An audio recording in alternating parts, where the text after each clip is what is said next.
Hello and welcome back to the Back Nine, second round lead card coverage from the Discraft Great Lakes Open here in Milford, Michigan. We're at the toboggan course.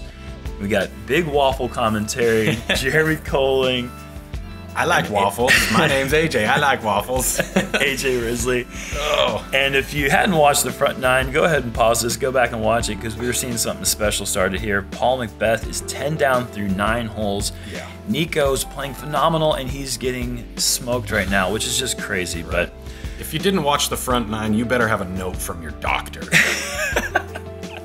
Hole 10, par 3, 370 feet, high uphill anhyzer. Really tricky green to approach. You have to have something that continuously fades the whole way but doesn't hit the hill with too much angle. Yeah. And who knows what the wind's doing. It's usually a huge factor. And this is not nearly enough angle, and this is just going to stall out and drop. And ladies and gentlemen, unless we see a throw-in, the birdie/eagle streak, it's in danger. It's coming to an end here on hole 10. Yeah. But fortunately, he's got that buffer. He does, yeah. He's got that eagle buffer from hole 2. What a fortunate break. Yeah. Good release angle from Nikko. But that's a little too overstable. Just flattened out a bit too soon and just flexed out. But that's, But he's far enough. Yep. Which is very important. So he's got an uphill look. He's got about 38 feet or so, which is kind of a death putt. And this is a really good looking line as Nico's calling. Yeah. Calling for the ace again. Flexing out a little bit too early. Same kind of thing. Yeah. We're just going so far uphill. And so far right. Yeah, that you need something understable. And Kevin's looks like Kevin's got it. Kevin's going for the overturn, which I think is the play. Although that's gonna leave him with some gnarly Jurassic forests left between him and the pin. Yeah, look out for the velociraptors and the. Yeah, Ricky's actually in Sweden, so he should be safe. Oh, okay. And McBeth laying up scramble 1 of 1. I know that. Yeah, they already called it. Oh, Dave, 1 of 1 for scrambles. And I was way off. Nikko is far away, 58 feet. Oh, let's go, baby. My goodness gracious. Yeah, he was way out there. The crowd sounding like a Little League baseball game, kid hitting a home run. Dude, what is up? That was so good. That was a great putt there. And Kevin just, oh my goodness. Nice. How did he even do that? Yeah, there you go. He didn't even know where the basket was. That's how thick that stuff was. And sometimes just, although Kevin didn't have the front nine he was looking for, he's even through the round. It's just fun to have that crowd's energy and to have a player on your card who's doing so well. That sometimes just crazy magical things happen just by association. And so these guys are discussing a rule about using artificial devices to kind of give you a path to the basket. Oh, okay. Kevin was just trying to clarify real quick. Kevin couldn't see the basket. He was asking for someone to either ring the chains or kind of wave from behind the basket. Interesting. And which is fine, but they just can't be there when he throws. Oh, correct. All right. Hole 11, par 3, 358 feet. Pretty straightforward. Hyzer flip up. For the first time, McBeth is not on the box since hole 1. And Nikko with that low line drive, putting it inside the circle, that is such a tall task. That's impressive. How far uphill are we going on this one? I'd say at least a bunch. Yeah, 51 feet uphill. Yeah, and that's exactly what you're looking for. You see how that destroyer flipped up midway through the flight there to open up the fairway as big as possible. And McBeth is inside the circle. 2 for 2 from this card so far. Is just awesome. Okay. Dave not inside the circle, but that's a great shot still. Yeah. I'd say 99% of the players of this field would be ecstatic with that drive. Yeah, they'd be happy for sure. Wow, because that's what you see. I mean, yeah. 2.97, that's actually pretty impressive considering how hard of a hole it is, the 2, that it is averaging under par. Right. But yeah, I guess that makes sense there'd be more 2s than 4s. pump fake. Spoiler alert. He's step putting.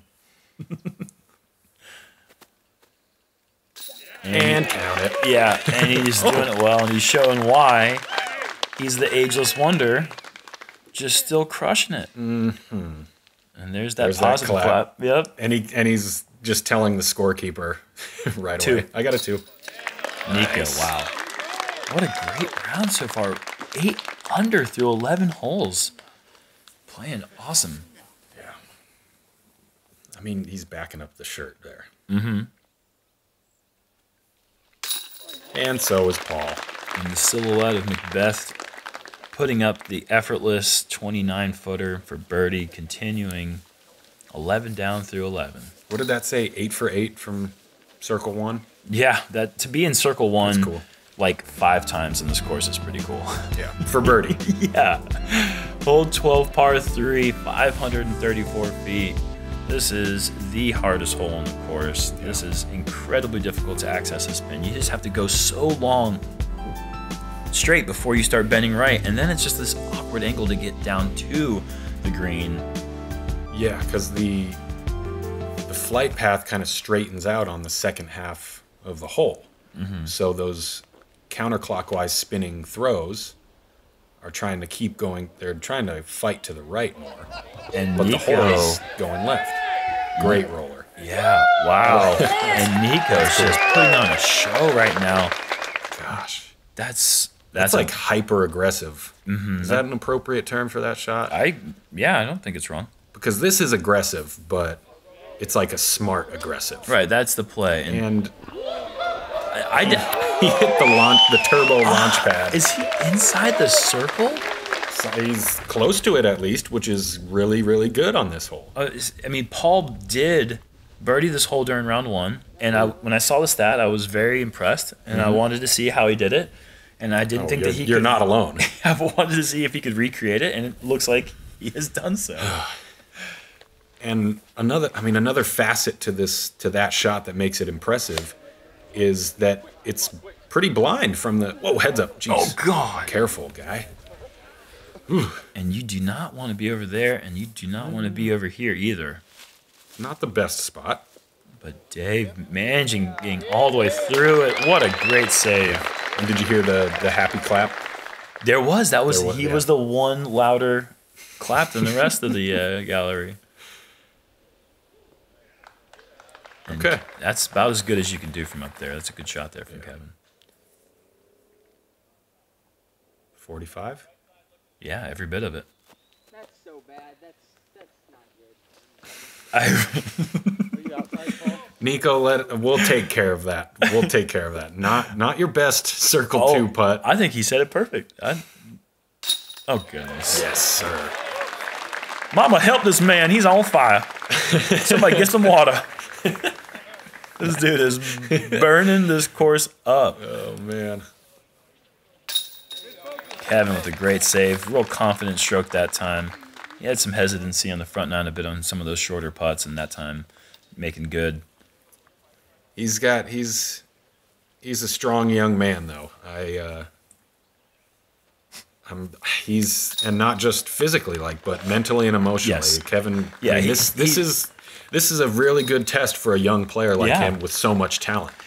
Is to be this far off the quote unquote pace. Yeah. It's tough. Yeah. And I mean, if he can pull out a good round today, it's going to be a huge victory for him going forward. Yeah. He's mature well beyond his youthful age of 21. Hole 13, par 4. 22 now. Oh, he's 22. Okay. Oh, that's right. He just had a birthday this past week. Yeah. And an A-tier win. His first A-tier win. Hole 13, par 4, 700 feet. Smash. Yeah. Let's see it. Yeah, pretty much. And just going for the real unimpressive but super impressive 450-foot hyzer shot in the middle.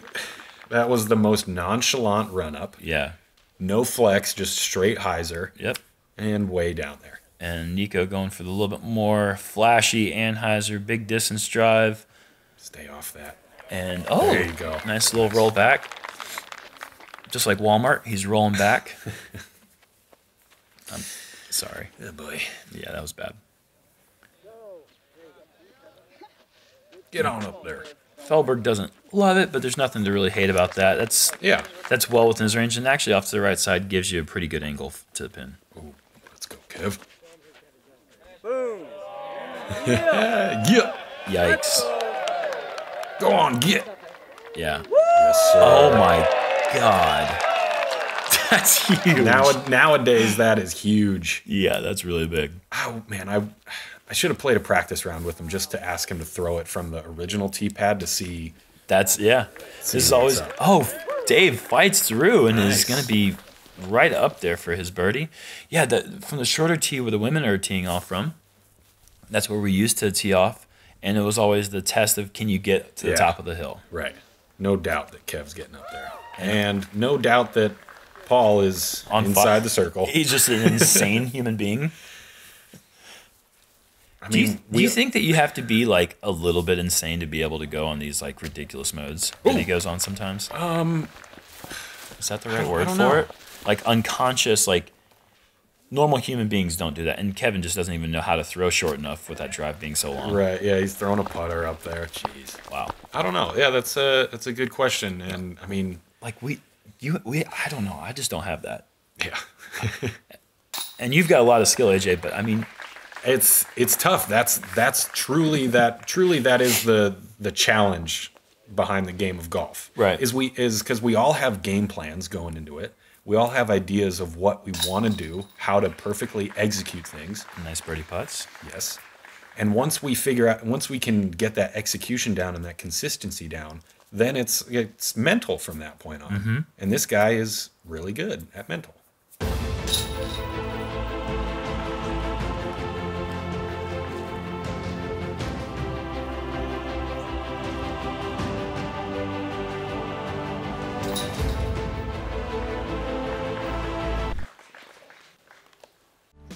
That putt in that ad looked familiar. Yeah, it did.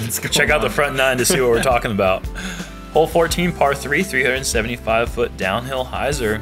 And the pursuit of perfection continues here as Paul is 13 through 13 holes. The pop. Pursuit of perfection. That's right. He's popping a good round so far, that's for sure. And at this time, we're talking about the mental battle. He's mentally battling himself right now. This isn't about the course. It's just about staying calm and just throwing the shot that you know to throw and continuing that stretch. Right. We just sang what is it? Take Me Out to the Ball Game. We're past the seventh inning stretch. He's got the no going. He's got no walks. He's looking for he has the perfect game. Yeah, kind of. I mean, we can argue, we can have a discussion about an eagle and a par and whatever. Is it still considered perfect game? I'm going to say yes. Mm-hmm. Oh, right. The par was the par perhaps a walk? Would that be his walk? Yeah, but that's like that's like a walk, but then the pitcher also got to hit a home run. Yeah, hit a home run. So it's So he kind of made up for it. Right.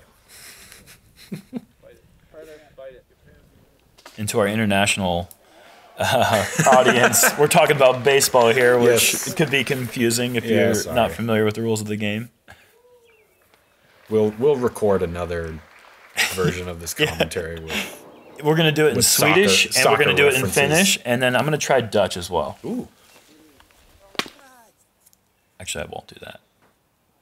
I wouldn't mind. Oh. And Paul wouldn't mind. And look, the gallery's just like they've already assumed that he's going to make the difficult elevated basket putt from 27 feet, just walking up the fairway to get a good view on hole 15. That's craziness. Like, par threes are boring. I want to see what he does on par 4. Dave's 7 down, and it just is like, he looks so human right now. It's crazy. 7 back, and he's 7 down. 7 down's a great round. It is. Yeah, if it finished right now without the next 4 holes, he'd be doing really great. Yeah. And great birdie saver from Dave and Kevin, and Nikko almost with a huge highlight putt himself, hitting the cage from about 60. One of the quickest putts he's ever thrown right there. Yeah, and he's frustrated because he's only 9 down. Yeah. Hole 15, par 4, 567 feet.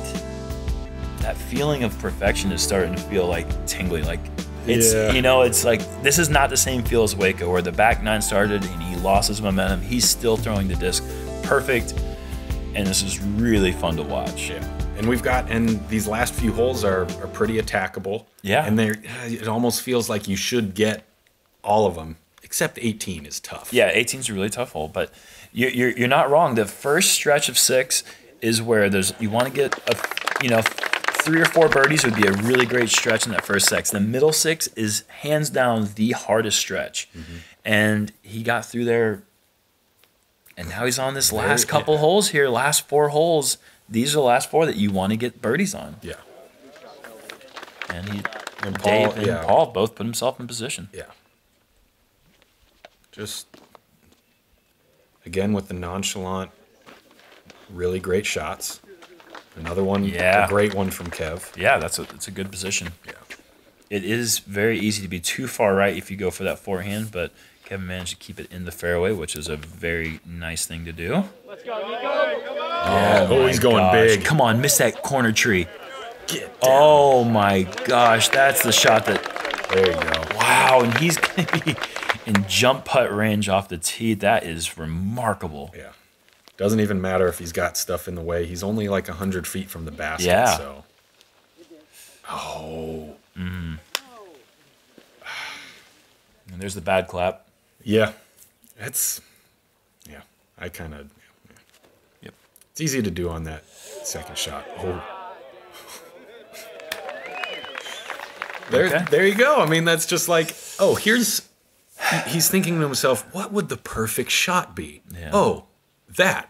Yeah. Okay. Yep. I'll do that's that. what I'll do then. Yeah, I'll go ahead and do that. And just dial that in my automatic robot settings. I'll take one of those perfect shots, please. Thank you. And Nikko definitely giving that a run there with that hyzer. Wow, 3 shots all within 10, 12 feet, feet, yeah. something like that. Oh, Dave. It was so badly timed, it was crazy. What was the timing? I think there was a putt on 16. I want to say there's a putt on 16 that was like right in his step through. Yeah, that's kind of what happens on disc golf courses. Yeah. Bad timing though. Right, like Be a distraction. I was on the 5th card for this round, and the gallery on the front 9 was loud. It was and I incredibly loved loud. it. Yeah. Like they were loud in a good way. That's exciting for me. I was in 25th place coming into this round, and I could hear them like they were cheering for us. It was incredible. Yeah. Hole 16, par 3, 354 feet, just a straight tunnel shot with a few trees on the right, a few trees on the left, and this last bushy one here coming into the green. And the grass is a little thicker, so you can't really play for too much of a skip. Right. I think Paul's probably going to go for a mid-range. I'm going to guess a rock 3 right up the middle. Yeah. And hyzer flip. that might be like the best looking drive of the round. Dude. I'm like, Cool, my palms are sweating right now. Like, I can't believe this. This is, I mean, when I'm like 10 down, I'm like, I've got like, you're like, I'm like through 15 holes. I'm like, dude, can I get to 11 maybe? Yeah. That was just a laser beam at the basket. Yeah. And just a little early release from Kev. He'll be fine. But once again, it's just like, what would the perfect shot be?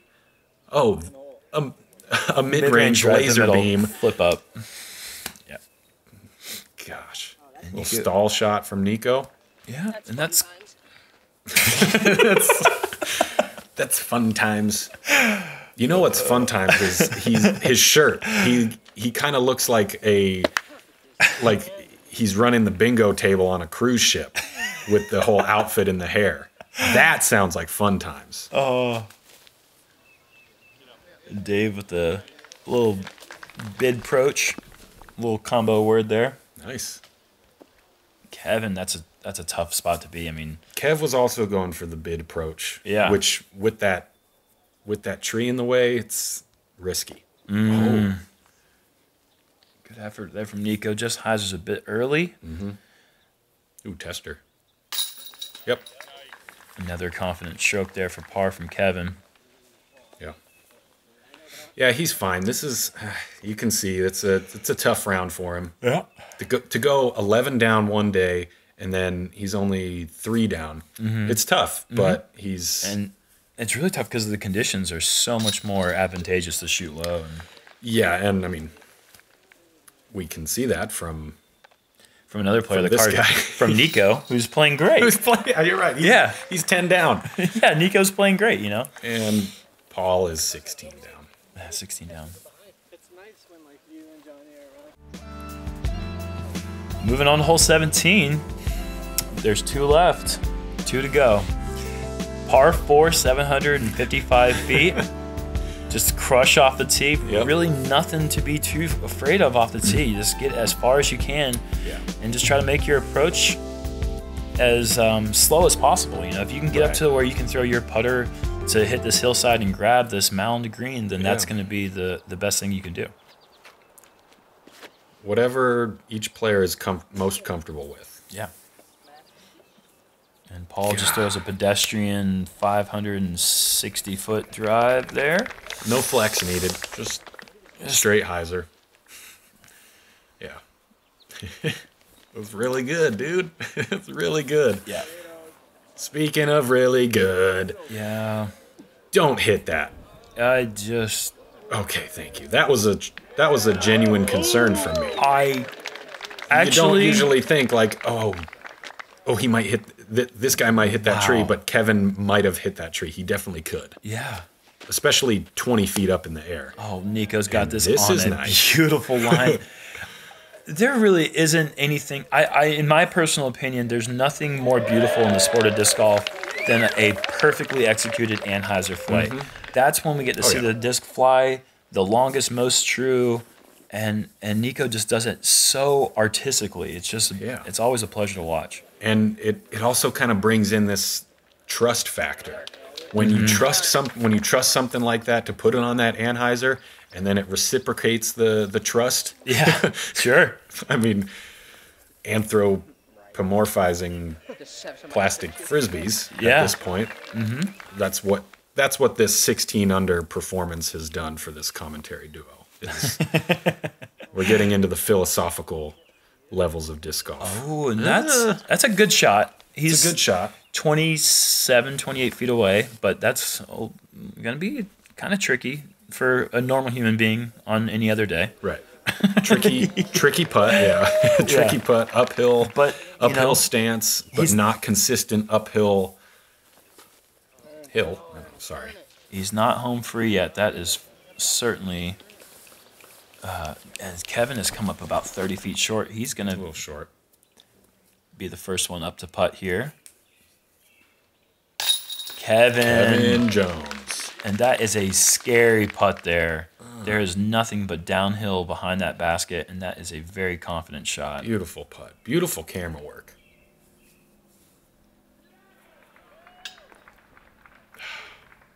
Fall! Jeez. Just off the band, asking for it to fall. No problem. And was that from a knee? I can't tell if that was from a knee or not, but either way, he was... No, I don't think it was from a knee. I don't think he would want to be from a knee, or else he would be like, the putter would be hitting the grass on the it couldn't quite see, but it doesn't matter that there's one left to go 18 down. Yeah. And I mean, 17 down is acceptable at this point. Yeah, because this is a really super challenging hole. Especially when you got Nikko charging. Yeah, I'm sure he's feeling the pressure of his card mates right now. Hole 18, par 3, 315 feet, up a million feet. Up a hill. Yeah, with the OB wall on the left side, that rope on the left side, and the alley-oop is converted. Alley-oop, windmill dunk. Paul, for perfection. Go, baby. Go, baby. And that is really okay. It's conservative. But he's left himself about 48 to 50 feet. Yeah, uphill. I believe his only blemish yesterday was this hole. The last two holes, he went 4-4. Yeah, okay. Yeah. Well, 4 on 17 is a par, but... Right, and he went OB on this hole. That could have been playing... Wow, that is so hard to get the roller down. Yeah. At that tiny of a gap. That's a really nice shot there from Nikko. Yeah. It's a good play because, man, those branches on that right side, they're brutal. They are prominent. Dave going for the nice Anheuser. Is it low enough? Get there. Yeah, and we've got 3 shots all within circle 2. Which, I mean... I got 4. Yeah, 3 shots, yeah. Because Kevin just caught a little bit early. And a good effort there from Kev. And wow, hole 18 was the hardest hole tied during round 2. Tied with hole 12. Nikko with a good run, tying course record at 52. And ladies and gentlemen, Paul McBeth is 50 feet away for the perfect round.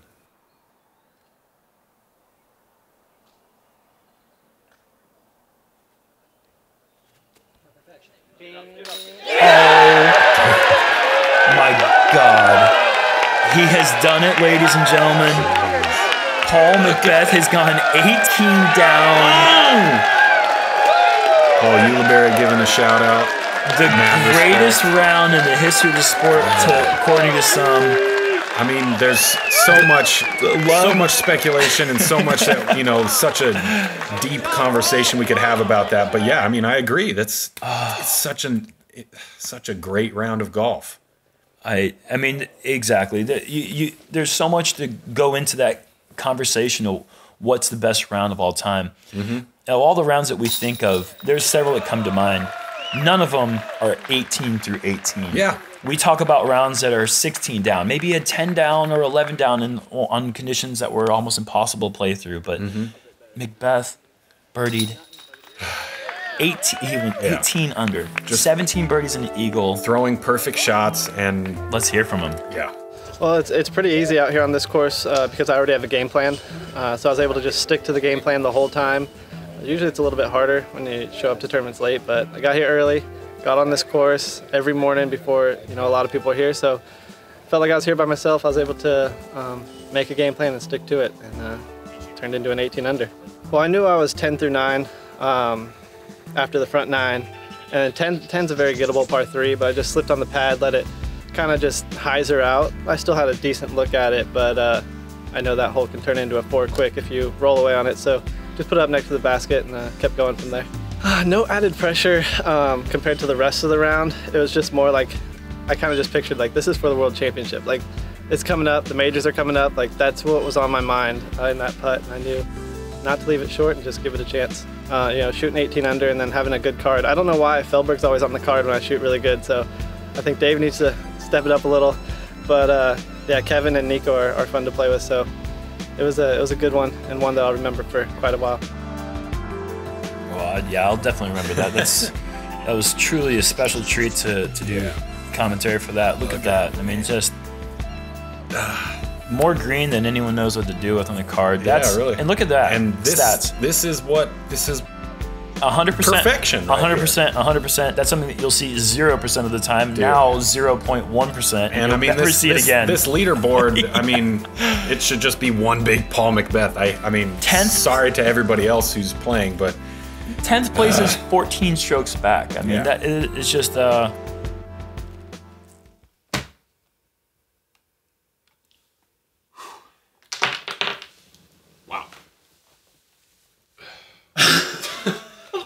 What did we just watch? Perfection. Yeah, I think so. That's. What do you think? I mean, best round of all time? Yeah. Yeah, you think so? Yeah. Man, that was something else, dude. He, like he said, that game plan. That's what it takes. That concrete game plan when something doesn't go wrong by a little bit, which. Hole 10, I guess. Yeah. He's got such a strong game plan to go back to that he made it happen. It's something else, man. That was a pleasure to watch. Yeah. By the way, you look good today, man. Thanks. So do you. Nice Whitney Houston shirt. Oh, yeah. That's, yeah. What can I say? I just want to dance with somebody. Oh, God. With somebody who loves me. All right, everyone. Thank you so much for tuning in and watching Paul McBeth make history going 18 through 18. And thanks for watching a really good round by Nikko Locastro as well. Yeah, and Dave Feldberg played a great round too, and Kevin battled it out, Yes. and he did well. So make sure you tune in for the final round of the 2018 Great Lakes Open.